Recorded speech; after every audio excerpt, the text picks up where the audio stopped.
Assalamualaikum warahmatullahi wabarakatuh. Bismillahirrahmanirrahim. Alhamdulillahilladzi ja'ala as-sam'a wal basara wal fu'ada kullu dzalika kana 'anhu mas'ula. Assalatu wassalamu ala sayyidina wa maulana Muhammad arsalahu Allahu nabiyyan wa rasulah wa ala alihi wa sahbihi wa man tabi'ahu wa wala. Amma ba'd. Para hadirin jamaah Masjid Al-Ikhlas PPMP Al-Ikhlas Amsterdam yang dimuliakan oleh Allah Subhanahu wa Ta'ala. Alhamdulillah, pada hari keempat dari bulan Ramadan kita masih diberi kekuatan oleh Allah untuk meningkatkan amal ibadah, untuk menghiasi bulan Ramadan dengan amal saleh, dengan memperbanyak takarrub kepada Allah, sehingga pada kesempatan ini setelah kita tadarus Al-Quran kira-kira 1 jam, pada saat ini kita lanjutkan dengan kajian menjelang berbuka puasa. Tema kajian kita pada sore hari ini adalah bagaimana berpuasa mulut, telinga, dan mata. Sebagaimana kita sebutkan pada kajian-kajian sebelumnya, bahwa tujuan puasa bukanlah lapar dan dahaga, tetapi tujuan puasa itu tidak lain adalah mencapai derajat ketakwaan kepada Allah Subhanahu wa Ta'ala. Takwa yang secara umum kita artikan dengan melaksanakan perintah-perintah Allah dan menjauhi larangan-larangan Gusti Allah.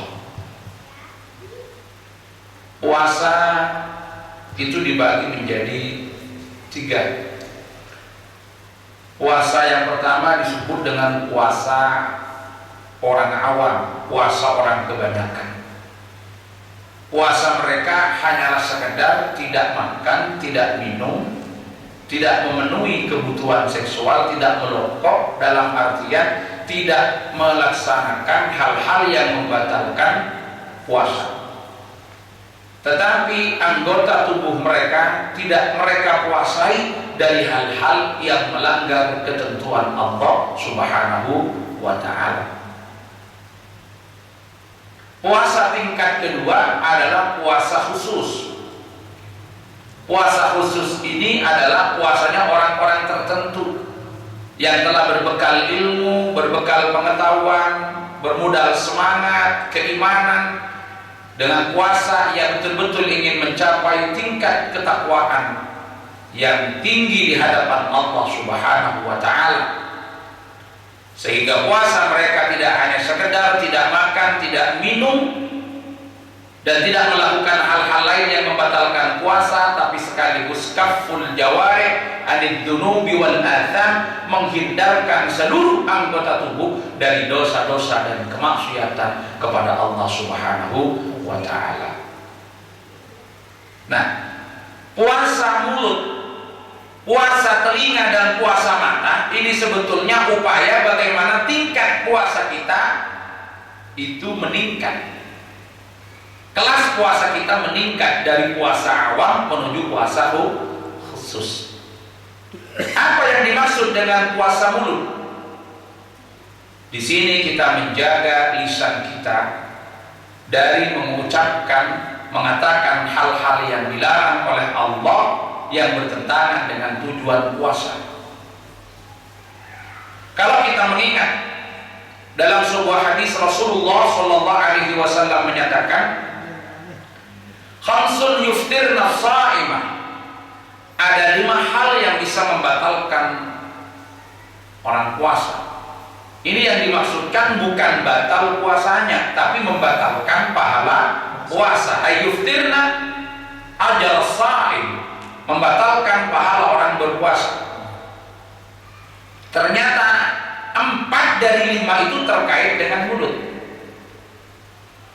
Yang pertama yaitu berdusta. Yang kedua menggunjing, ghibah. Yang ketiga mengadu domba. Yang keempat sumpah palsu. Dan yang kelima an-nadhru bi syahwatin, melihat dengan syahwat. 4 ini terkait dengan lisan. Oleh karena itu Bapak Ibu sekalian, lisan yang Allah anugerahkan kepada kita, mulut yang Allah anugerahkan kepada kita, itu bisa menjadi sumber kebaikan, tapi sekaligus bisa menjadi sumber malapetaka. Kapan lisan ini menjadi sumber kebaikan? Kalau kita memanfaatkannya untuk hal-hal yang baik, untuk zikir kepada Allah, untuk membaca Al-Quran, untuk memberi nasihat kepada hamba-hamba Allah yang lain tentang keimanan dan ketakwaan kepada Allah, untuk mengatakan sesuatu yang hak, untuk memberikan pencerahan, untuk mengajarkan ilmu, maka lisan yang Allah anugerahkan kepada kita akan menjadi sumber kebajikan. Allahumma amin. Lisan yang tidak pernah kering dari berzikir kepada Allah akan menjadikan orang tersebut mendapatkan tempat yang mulia di sisi Allah Subhanahu wa ta'ala. Lisan yang selalu digunakan untuk kebaikan, dalam arti menunjukkan orang lain pada kebaikan, maka dia akan mendapatkan pahala yang tidak pernah terputus dari Allah Subhanahu wa ta'ala. Ad-dalu 'alal khair kafa'ilih. Orang yang menunjukkan akan kebaikan seperti pelakunya. Orang yang memberikan jalan kebaikan kepada orang lain kemudian diikuti oleh orang yang mendengarkannya, maka dia akan mendapatkan pahala orang yang melakukan tersebut tanpa sedikit pun pahala dari orang yang mengerjakan dikurangi oleh Allah Subhanahu wa ta'ala. Betapa besarnya anugerah yang Allah berikan kepada lisan kita sebagai sumber kebajikan, tentunya kalau kita mampu memanfaatkannya dengan baik. Tetapi sebaliknya, lisan di samping sebagai sumber kebaikan, ia juga sumber malapetaka. Kalau lisan kita jadikan untuk menggunjing, kalau lisan kita jadikan untuk memfitnah, kalau lisan kita jadikan sebagai alat untuk mengadu domba, maka satu negara akan hancur gara-gara lisan. Satu keluarga akan berantakan gara-gara lisan. Orang yang bersaudara akan terpecah belah gara-gara lisan. Orang yang berkawan, orang yang berteman akan berantakan gara-gara lisan. Itu kalau lisan tidak mampu kita jaga dengan baik. Kemarin sudah saya berikan gambaran sedikit tentang isi dari sebuah syair yang sering diucapkan oleh orang Arab. Innal kalama la fil fuadi wa innama ju'ila al-lisanu lil fuadi dalila.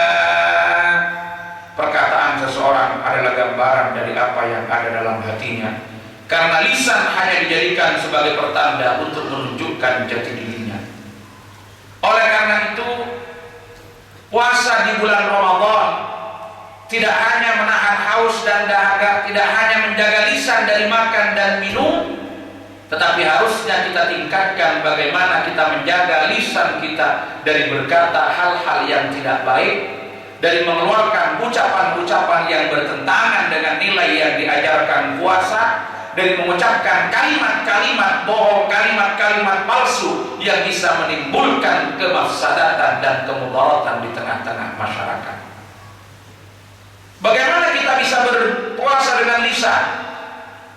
Kalau kita mampu mengendalikan bibir kita untuk tidak makan, untuk tidak minum, karena kita tidak ingin puasa kita batal. Sebetulnya dari sini kita juga belajar bagaimana kita mengendalikan lisan kita dari mengeluarkan kata-kata yang kotor, kata-kata yang keji, mengeluarkan namimah, adu domba, mengeluarkan hujatan, makian kepada orang lain, mengeluarkan rasan-rasan, cacian, riba kepada orang lain, karena kita juga akan batal pahala puasa. Kalau lisan makan dan minum yang batal adalah puasanya, tapi kalau lisan kita mengeluarkan kata-kata yang tidak baik, kata-kata yang kotor, puasanya tidak batal, tapi pahalanya yang hilang di sisi Allah Subhanahu wa ta'ala. Oleh karena itu dalam sebuah hadis riwayat Al-Baihaqi disebutkan, kalau seseorang tidak bisa meninggalkan perkataan yang jelek, man lam yada' qaula zur falaysa lillahi hajatun fi ayyada'a ta'amahu wa syarabahu. Barang siapa yang lisannya tidak mampu meninggalkan suatu perkataan yang tidak baik, ucapan-ucapan yang tidak baik, sumpah palsu, omongan yang berdusta, maka tidak ada hajat bagi Allah untuk dia meninggalkan makan dan minum. Apa perlunya? Oleh karena itu dalam hadis yang lain disebutkan, kam min sha'imin laisa lahu min siyamihi illa al-ju'a wal 'atash.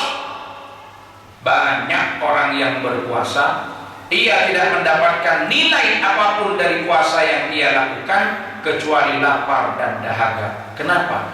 Karena anggota tubuh yang lain tidak ikut berpuasa. Lisan harus kita jaga dari hal-hal yang membatalkan pahala puasa. Itulah puasa lisan.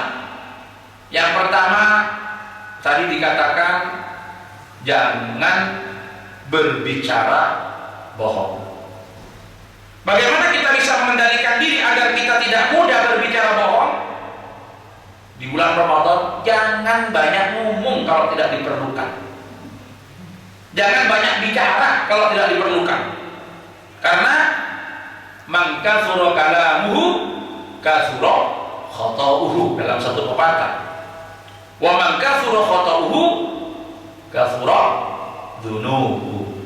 Barang siapa yang banyak bicara, itu banyak luputnya, banyak kekeliruannya. Dan barang siapa yang banyak kekeliruannya, maka dia akan banyak dosanya. Hati-hati, kecuali berbicara yang baik, memberi nasihat, mengajar, berceramah dan lain sebagainya, baca Al-Quran, baca kitab. Jangan banyak berbicara. Jaga betul lisan ini.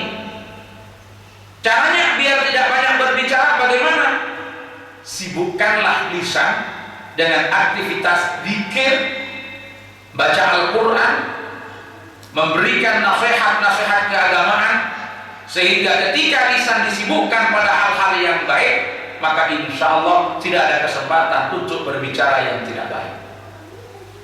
Satu contoh, kita masuk ke masjid, waktu kajian Ramadan jam 9, kita datang jam 8. Kalau masih ada waktu 1 jam, kita belum mulai ngaji dan tidak beraktivitas yang lain, akan cenderung lisan ini ngomong. Apalagi ibu-ibu, itu memang hobi biasanya. Biasanya sambil menyiapkan buka puasa, itu nyiapin buka puasa, itu nyiapin, niatnya ibadah. Tapi kalau sudah 2 orang, 3 orang, 4 orang, ada aja yang bisa jadi penyebab. Ini bukan saya yang masak, itu yang masak. Paling biasa wis, lisannya itu lisan Jawa gak selesai-selesai. Paling gak enak ini. Terus ngomong. Ada aja yang mau dibicarakan. Itu dari lisan. Kemarin kamu dengar gak?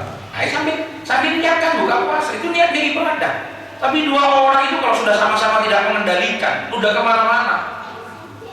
Kemarin kamu dengar gak? Itu loh, dia di sana begini terus. Apalagi ibu-ibu yang suka petan-petan itu masih ada ini. Hah? Ya mencari kutu ada ya. Petan-petan itu mencari kutu, di sini untung nggak ada ini.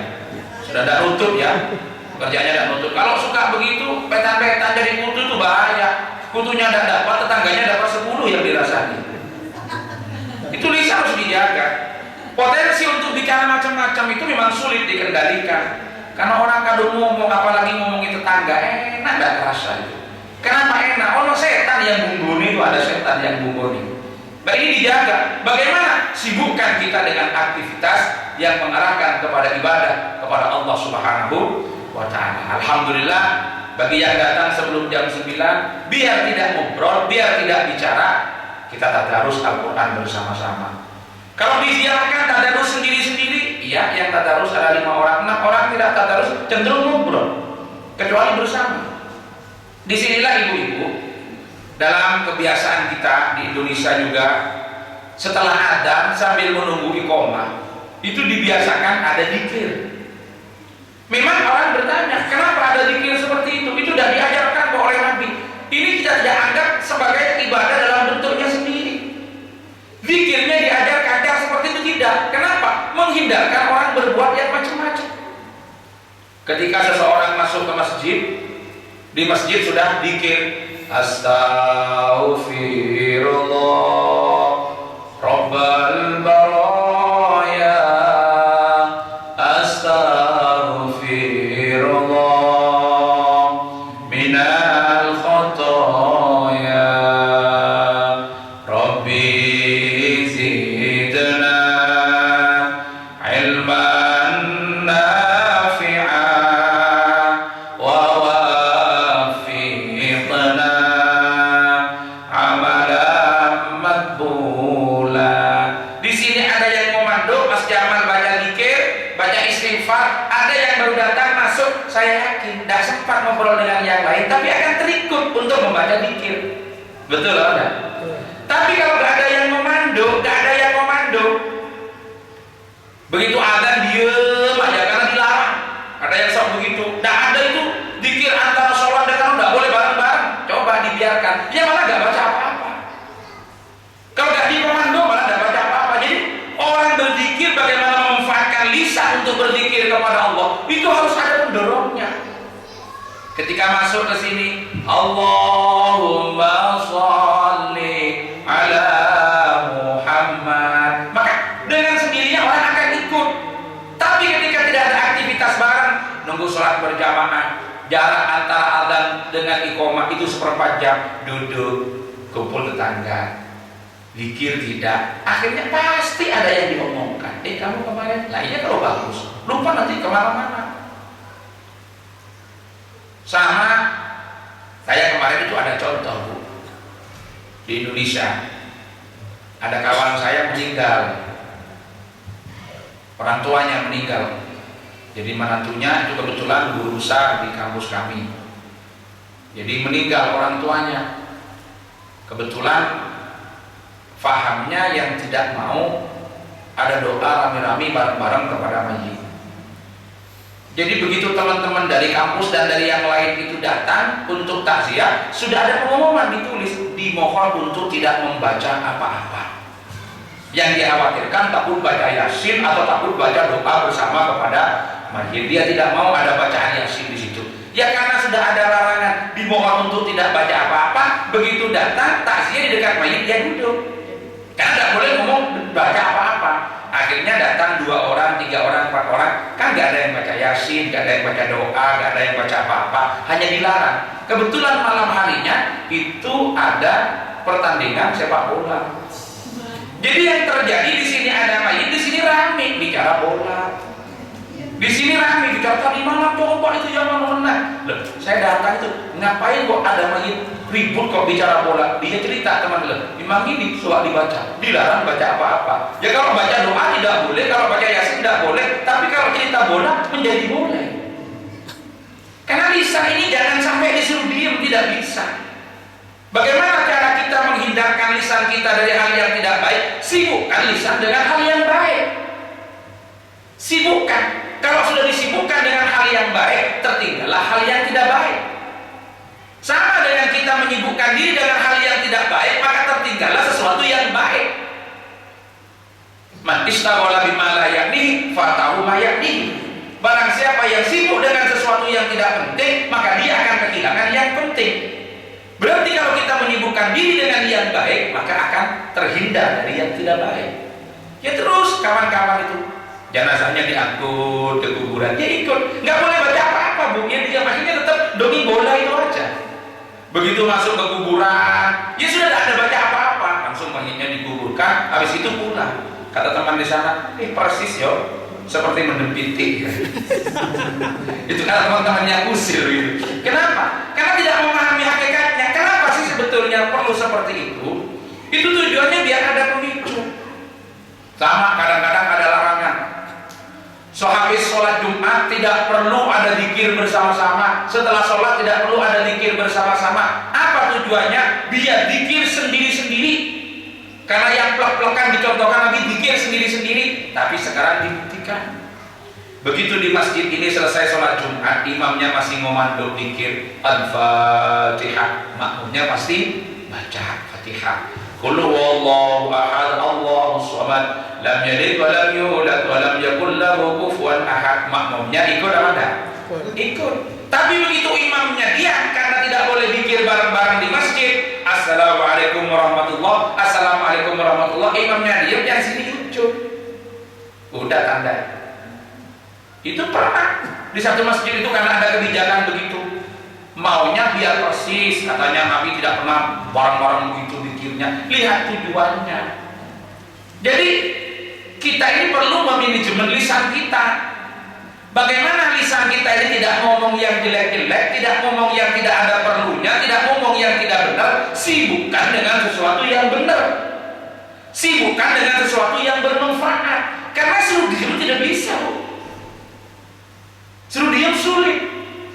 Sama dengan kita buka puasa bersama. Coba gak ada yang nyeletuk ngangkat satu persoalan yang terkait dengan ilmu, pasti lisannya ngomong yang macam-macam.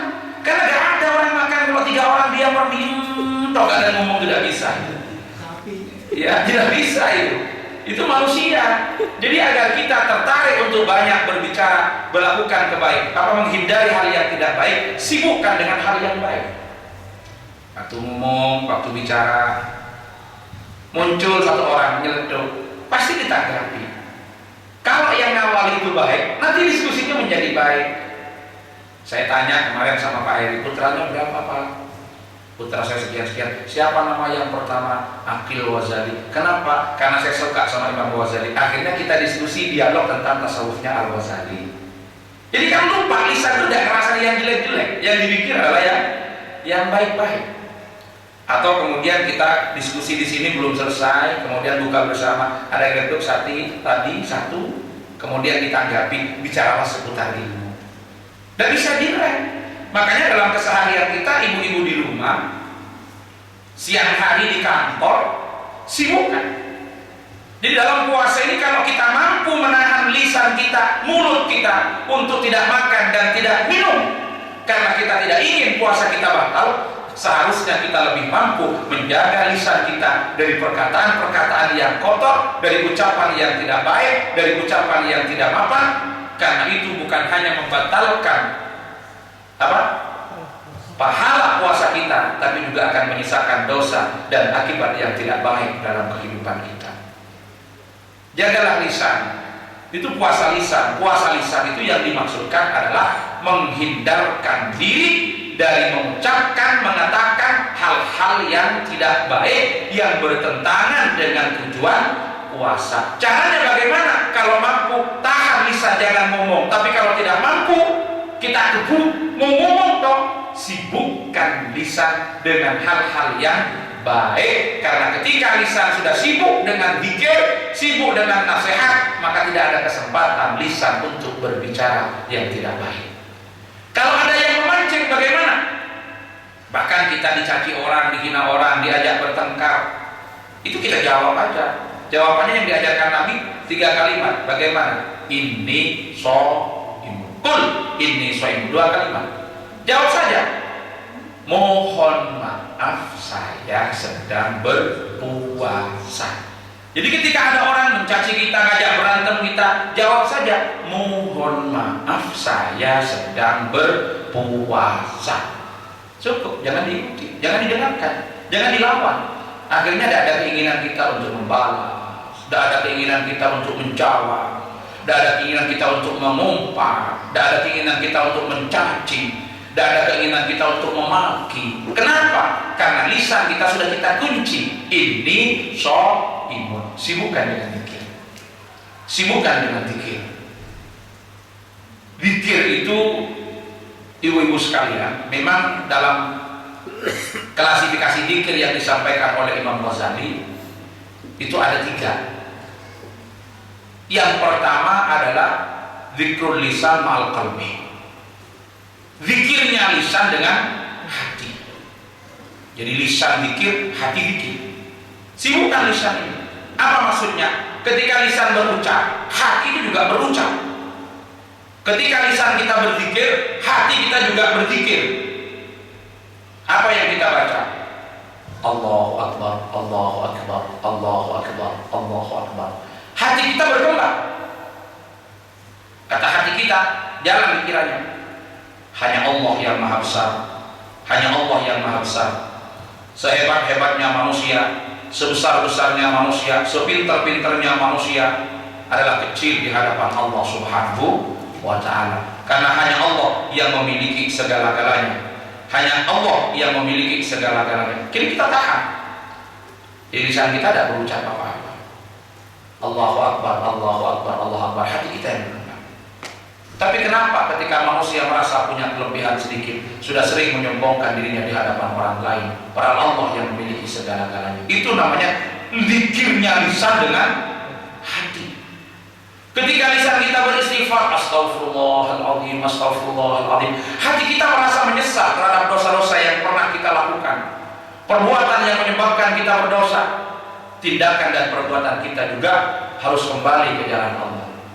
Kadang-kadang di kampung kita banyak ada istighosa, mohon ampunan kepada Allah karena sering terjadi banjir, tanah longsor. Lisannya beristighfar, tapi tangannya nembangi kayu-kayu yang jadi penyangga. Yaitu namanya tidak tembus antara yang dibaca dengan lisan dengan yang dipikir dalam hati dengan yang dilakukan melalui perbuatan. Jadi yang pertama ada zikir itu zikir lisan dengan hati. Yang kedua ada zikir hati tanpa lisan.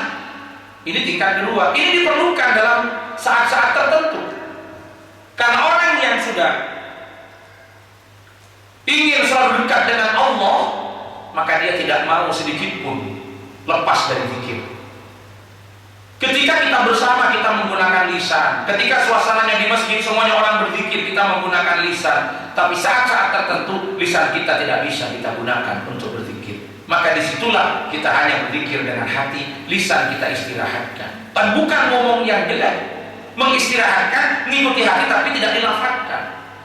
Contohnya seperti sekarang kita melakukan kajian Ramadan. Panjenengan tidak ingin lepas dari zikir kepada Allah. Tetaplah berzikir tapi dengan hati, lisannya tidak usah ikut ngomong. Kalau sekarang zikirnya pakai lisan semua, saya bicara panjenengan zikir rame ya tidak jadi. Kalau panjenengan naik mobil pribadi dari sini ke Den Haag, ke Rotterdam misalkan, jarak 60 kilo, 70 kilo nyetir sendiri, kacanya ditutup, pakai AC sudah banter, zikir pakai lisan nggak masalah dalam mobil. Allah sallallahu Muhammad sallallahu subhanallah Allahu akbar terus gitu. Itu dapat banyak daripada diem atau dengarkan Al-Quran sambil mengikuti. Tapi kalau panjenengan naik tren, naik bis, jangan zikir sendiri di atas bis, di atas tren. Nanti begitu naik, bilang sama kondekturnya, bilang sama yang jaga, ini bayar satu orang, astagfirullahaladzim, astagfirullahaladzim, astagfirullah. Nanti saya turun di sana, astagfirullahaladzim, astagfirullahaladzim. Kata tetangganya, kena di mana orang ini? Dikira udah tidak panas. Jadi kalau kita naik kendaraan umum ya dijaga. Kita rapat begini, kita kumpul dengan orang lain, dijaga. Itu zikirnya hati. Lah yang ketiga itu ada zikrul lisan ma'aghfaratil qalbi.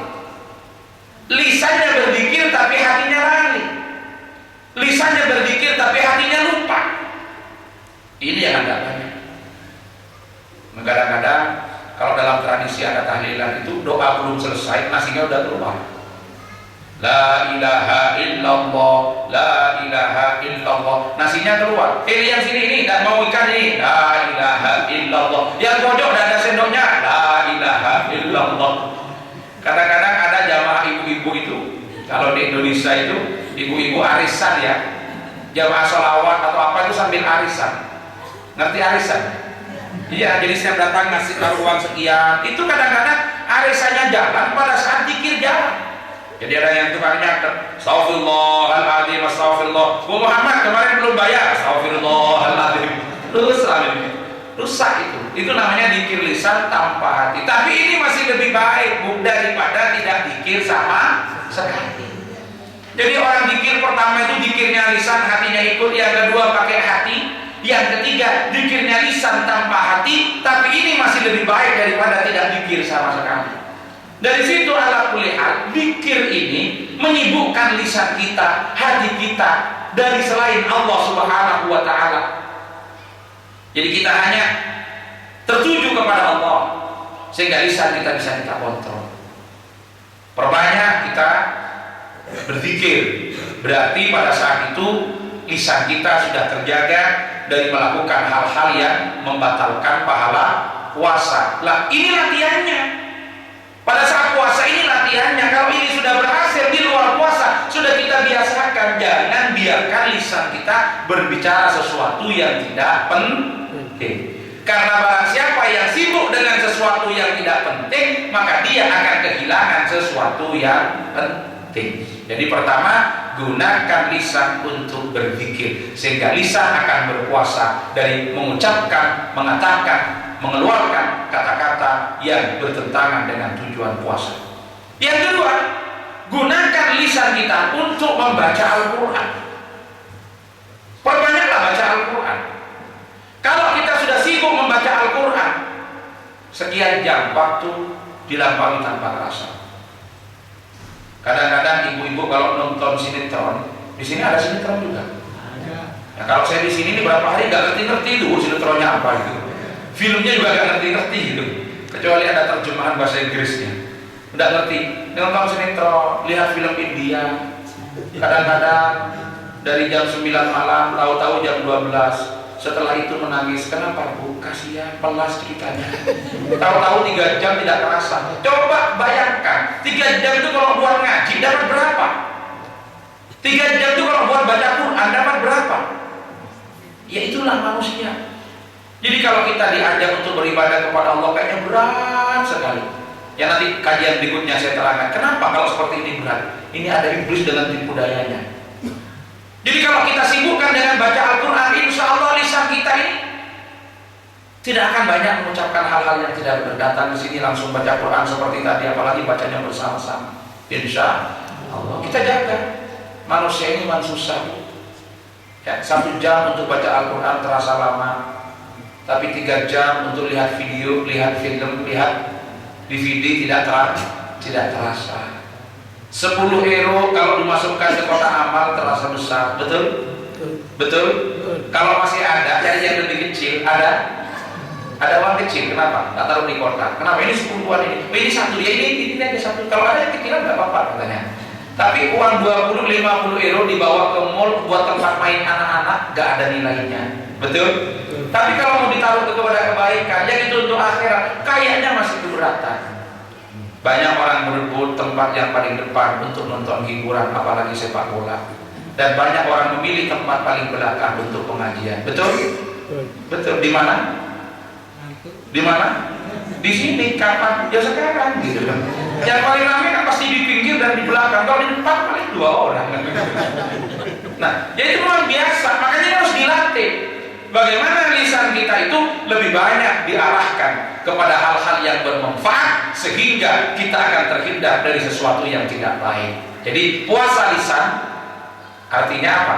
Menjaga lisan kita dari sesuatu yang bisa menghilangkan pahala puasa. Tidak sekedar membatalkan puasa. Dari apa? Berbohong, mengadu domba, riba, fitnah, mencaci maki, dan hal-hal lain yang mengakibatkan kemudaratan. Bagaimana kita bisa menjaga lisan kita agar tidak mengucapkan hal-hal yang tidak baik? Sibukkan lisan kita dengan hal-hal yang baik. Perbanyak zikir, perbanyak baca Al-Quran, dan perbanyak berwasiat takwa, perbanyak diskusi-diskusi tentang tentang ilmu, sehingga lisan kita akan terhindar dari sesuatu yang tidak benar. Ini sebagai pengantar berbuka puasa, karena waktunya sudah masuk. Mari kita akhiri bersama-sama dengan membaca Al-Baqiyatus Shalihah. Subhanallah walhamdulillah